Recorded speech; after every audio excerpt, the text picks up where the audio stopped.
Muy buenas. Hoy vamos a meternos de lleno en algo fundamental, la manera en que los átomos se conectan para construir, bueno, básicamente todo lo que nos rodea. Para empezar, la pregunta del millón, ¿no? ¿Qué lleva a un átomo a querer unirse con otro? ¿Cuál es la motivación? Pues la respuesta está en algo que todos buscamos, la estabilidad. Los átomos reaccionan para alcanzar una configuración más estable, y eso suele significar tener su capa externa completa con 8 electrones. Es lo que conocemos como la regla del octeto. Este será nuestro recorrido. Primero veremos qué es exactamente el enlace covalente. Después aprenderemos a dibujar sus mapas, las estructuras de Lewis. Veremos también cómo elegir la mejor estructura cuando hay varias opciones y qué pasa cuando un solo dibujo no basta. Y para terminar, echaremos un vistazo a las excepciones, a los que rompen las reglas. Muy bien, pues vamos al lío. ¿Cómo consiguen los átomos esa estabilidad, ese famoso octeto? Pues una de las formas más habituales es compartiendo. Y es precisamente este acto de compartir electrones lo que crea el llamado enlace covalente, una idea, por cierto, que empezó a tomar forma a principios del siglo XX. Y si hablamos de esto, hay que mencionar a Gilbert N. Lewis. Fue una figura clave. Ya en 1902 empezó a darle vueltas al papel de los electrones, y sus ideas cambiaron por completo nuestra forma de entender cómo se montan las moléculas. Ojo, que aquí es importante diferenciar bien. Tenemos los electrones que se comparten entre dos átomos, que son los que forman el enlace en sí, y los llamamos par de enlace. Y luego están los electrones que se quedan en un solo átomo, sin compartirse. Esos son los pares solitarios o pares libres.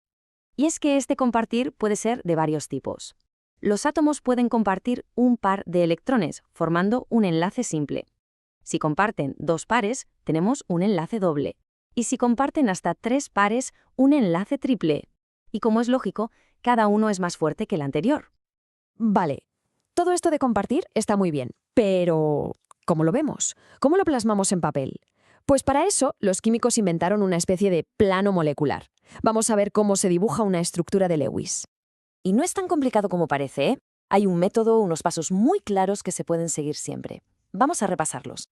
Venga, vamos a probar con un ejemplo, el trifluoruro de nitrógeno. Lo primero es hacer recuento de los electrones de valencia que tenemos para jugar. El nitrógeno aporta 5 y cada uno de los 3 átomos de flúor aporta 7. Así que 5 más 3 por 7 nos da un presupuesto total de 26 electrones. Pero claro, a veces la cosa se complica. ¿Qué pasa si siguiendo las reglas nos salen varias estructuras posibles? ¿Cuál es la correcta? ¿Cómo elegimos? Pues aquí entra en juego una herramienta súper útil, la carga formal. Pensad en ello como una especie de contabilidad de los electrones para cada átomo. Nos ayuda a averiguar qué distribución es más estable y, por lo tanto, la más probable en la realidad. Mirad, un buen ejemplo es el formaldehído. Podemos dibujar estas dos versiones que parecen válidas, pero si calculamos la carga formal, vemos que en la primera el carbono se queda con -1 y el oxígeno con +1. En cambio, en la segunda, sorpresa, todos los átomos tienen carga formal 0. Y aquí está la clave del asunto. La naturaleza tiende a la mínima energía, a la mayor estabilidad. Por eso, la mejor estructura siempre será la que tenga las cargas formales más cercanas a cero. Y si tiene que haber alguna carga negativa, es preferible que esté sobre el átomo más electronegativo. Esa es la regla de oro. Bueno, pues cuando parece que ya lo tenemos todo controlado, llega otra vuelta de tuerca.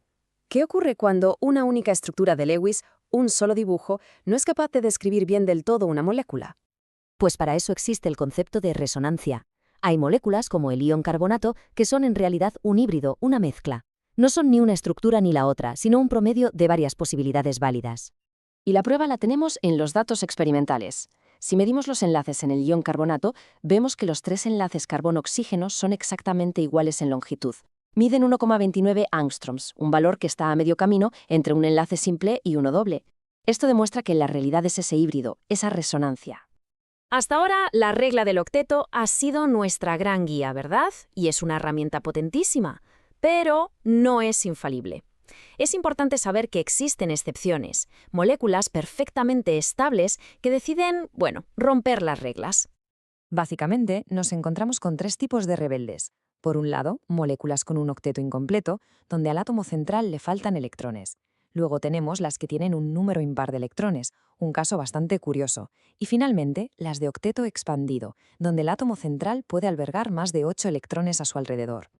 Muy bien, hemos visto los enlaces, cómo dibujarlos, cómo elegir la mejor estructura e incluso las excepciones. ¿Con qué nos quedamos de todo esto? Lo más importante es entender que las estructuras de Lewis no son solo un ejercicio de poner puntos y rayas, son el plano fundamental de las moléculas. Nos permiten visualizar cómo se conectan los átomos y a partir de ahí son la base para empezar a predecir cómo será esa molécula en 3 dimensiones y qué propiedades tendrá. Y esto, claro, nos deja con una pregunta final, que es fascinante. Si la estructura de Lewis es el plano arquitectónico en 2 dimensiones, ¿cómo es el edificio de verdad?